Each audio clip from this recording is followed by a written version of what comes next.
Population studies have found that failing to meet the recommended daily intake of protein is correlated with lower lean body mass, and those exceeding the RDA are associated with significantly greater lean body mass compared to those failing to meet the recommended intake. Greater protein intake has also been linked to greater grip strength over time, though not considered enough to be clinically meaningful. You don't know if these correlations are even cause and effect, though, until you put it to the test.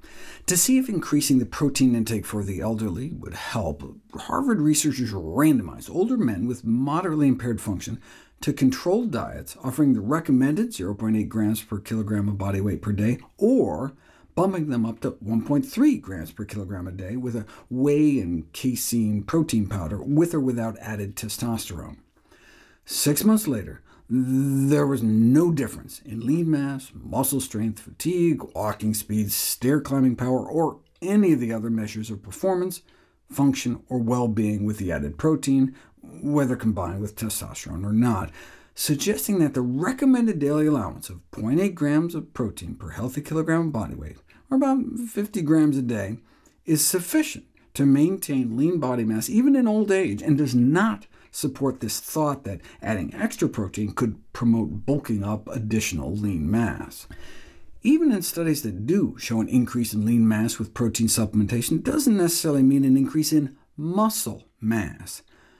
The field is said to be plagued with researchers referring to lean mass as an indication of muscle mass.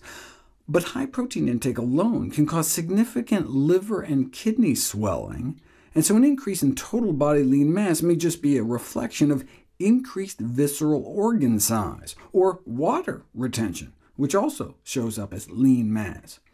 For example, a 10-week randomized controlled trial found that elderly men on twice the protein RDA put on 3 pounds of lean mass over that of those just getting the RDA, but almost all the mass was in their trunk. When cross-sections of their thigh muscles were analyzed using CT scans, there was no significant difference between the two protein levels.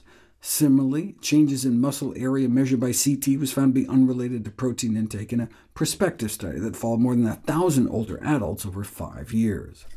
The gold standard for assessing muscle size is the use of MRI scans. Randomize hundreds of men and women over 65 years old to a year of a placebo control containing table sugar versus a low-quality protein, collagen, versus whey protein, with or without low or high-intensity resistance training, and the exercise group gained muscle. But the protein didn't help at all. It made no difference in muscle size, strength, or performance. Even the whey protein, bumping them from average protein levels up to 1.5 grams per kilogram, did no better than feeding them the equivalent of sugar pills. And the study was designed and paid for by a whey company.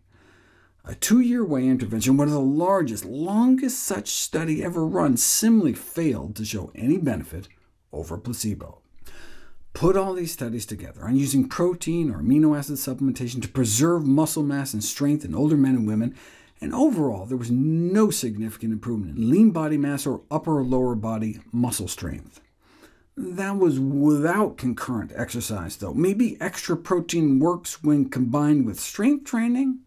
Very few studies showed any benefit to adding protein or amino acid supplementation during resistance exercise, but enough trended in the right direction that if you put them all together, protein supplementation combined with resistance exercise held a small edge over resistance exercise alone among older individuals.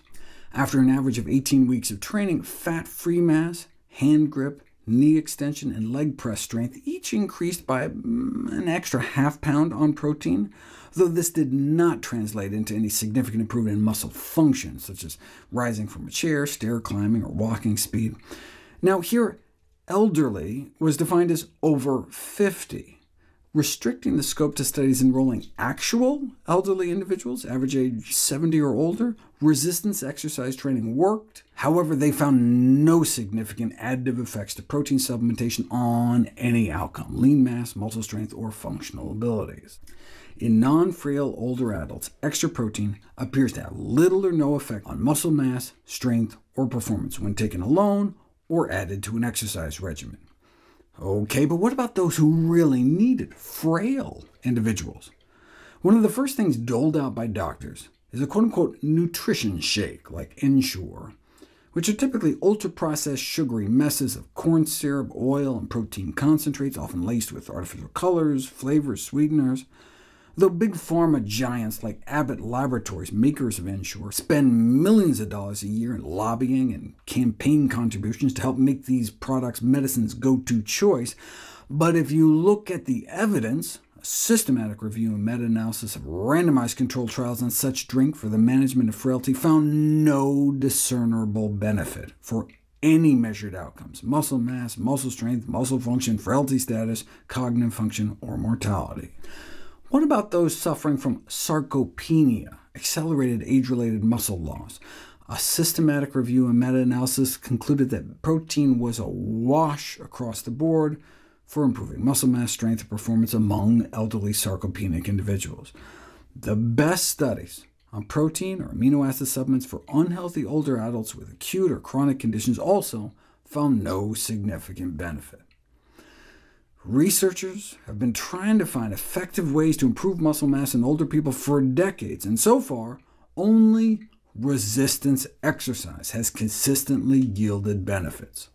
One of the largest and most rigorous studies to treat pre-frail and frail adults was published in 2021. Hundreds were enrolled to test the effects of leucine, whey protein, soy protein, creatine, and a combination of creatine and whey versus a placebo-controlled cornstarch in the context of a 16-week resistance training program.